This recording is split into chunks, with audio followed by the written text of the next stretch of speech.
Assalomu alaykum. Rastas surash darslari 5-dars. Bugungi darsimizda o'zgarmaslarga diqqat qaratamiz. Ikkinchi yoki 3-darsda biz o'zgaruvchi o'zgarmaslarni ko'rgandik. U paytda biz letdan foydalangandik. Bugungi darsda esa constni qanaqa ishlatishni ko'rib chiqamiz va let va constni farqini ko'rishga harakat qilamiz. Va bu uchun biz avvalo Visual Studio Code dasturini ochib olamiz. Agar sizda bunga nisbatan yaxshiroq kod editor dasturi bo'lsa, uni ishlasangiz ham bo'ladi. Va yangi loyiha boshlab olishimiz kerak.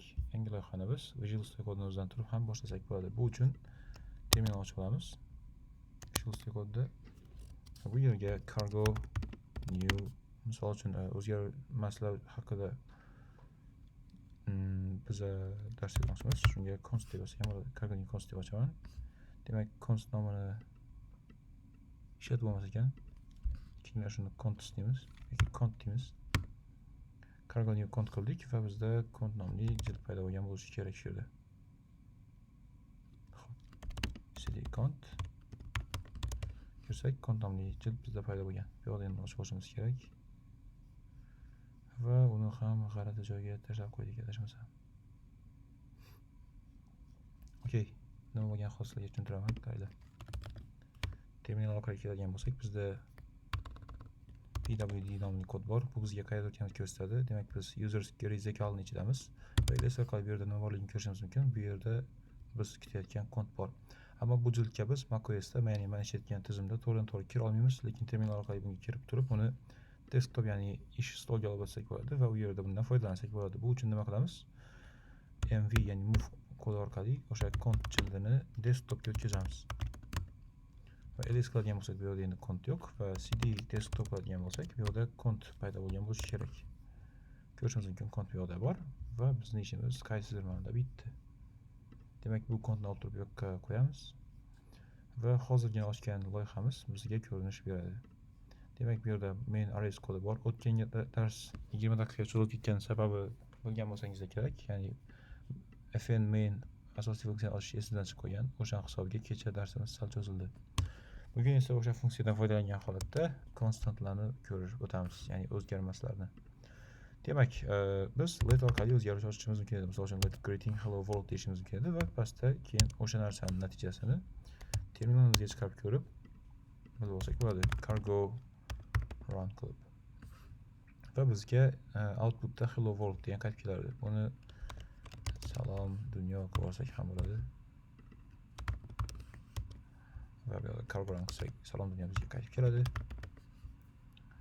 Ko'rishingiz mumkin va biz o'zgaruvchini o'zgartirishimiz mumkin edi. O'zgartirish uchun biz unga mutable, ya'ni mut degan kalit so'zni qo'shishimiz va pastda o'sha o'zgaruvchimizga yangi qiymat belgilashimiz kifoya edi.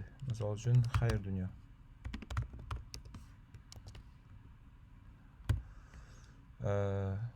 Va biz endi greeting, ya'ni print bilan placeholderda greeting o'zgaruvchisini yuboradigan bo'lsak, endi bizga salom dunyo emas, xayr dunyo, ya'ni greeting degan o'zgaruvchini qiymatini xayr dunyoga o'zgartirdik. Cargo run qilsak, bizga xayr dunyo qaytishi kerak edi. Mana xayr dunyo qaytdi, ko'rishingiz mumkin.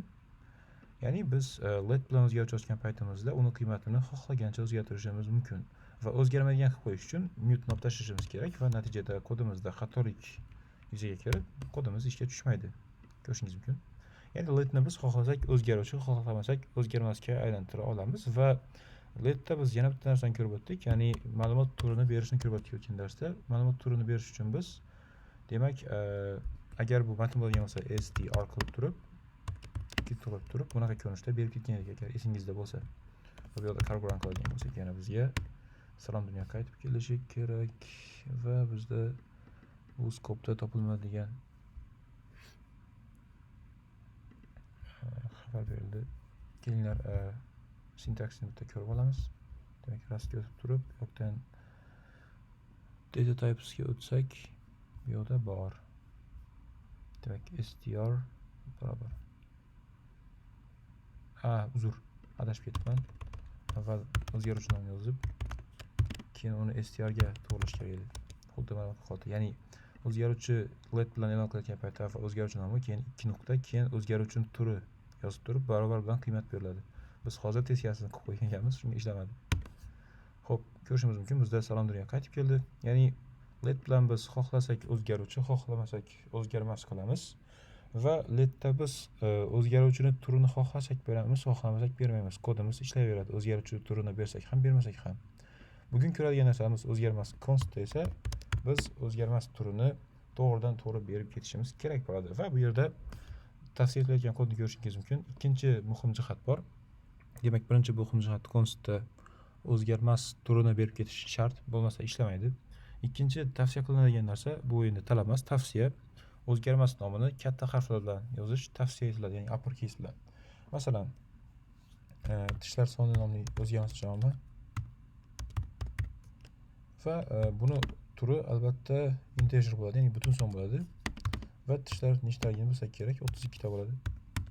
Pastga kelib turib biz agar print qiladigan bo'lsak va cargo run bilan kodimizni tekshiradigan bo'lsak, compile qilib bizga tishlarimizning soni yetib keladi, 32 ta deb. Ammo biz const bilan tishlar soni nomli o'zgaruvchi ochib turib, uni o'zgaruvchi turini bermaydigan bo'lsak, kodimizda xatolik yuzaga kelishi turgan gap. Ya'ni const bu o'zgarmas qiymatlarni berib bildirib ketish uchun Rust dasturlashtiritildi. Ularni turini berib ketish shart. 32 bu yerda integer butun son bo'lgani uchun. Agar bizda kasr son bo'ladigan bo'lsa, misol uchun foyda miqdori nomli o'zgarmas ochaylik.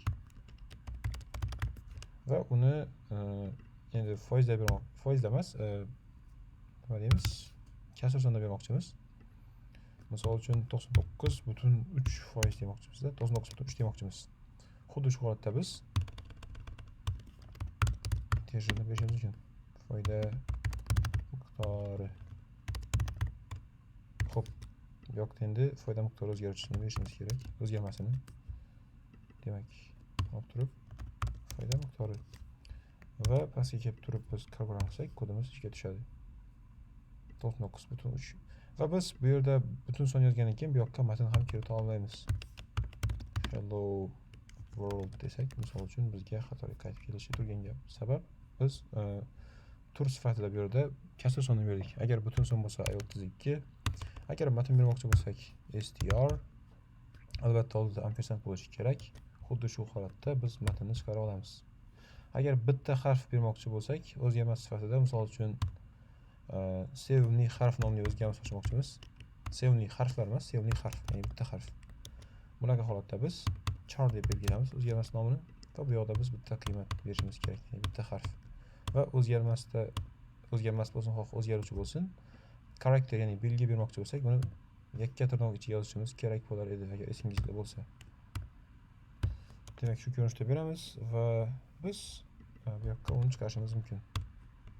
Mening sevimli harfim bu placeholderdan keyin o'zgarmas nomi, ya'ni sevimli harf.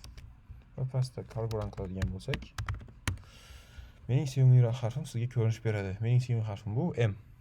Demak, bizda bu yoqda bilishimiz kerak bo'lgan narsa bor ekan, ya'ni konstantlar, o'zgarmaslar bo'yicha. Mana bu jadvalga diqqat qilishingizni so'rayman. Demak, feature nima qila olishi, o'zgartirsa bo'ladimi qiymatini? Demak, constda qiymatni o'zgartirib bo'lmaydi. Let eski o'rgan usulumizda o'zgartirish iloji bor. Qilsa bo'ladi mute bilan. Va type turini berib ketishimiz shartmi? Const bilan bugungi o'rgangan kodimiz bilan o'zgarmas yasasak, albatta biz uning turini berib ketishimiz shart, bo'lmasa kod ishlamaydi. Letda esa ixtiyoriy, xohlasak turini beramiz, xohlamasak o'zgarmas turini bermasak ham bo'laveradi. Va bu yerda yana bitta bizga tavsiya qilinadigan narsa bor.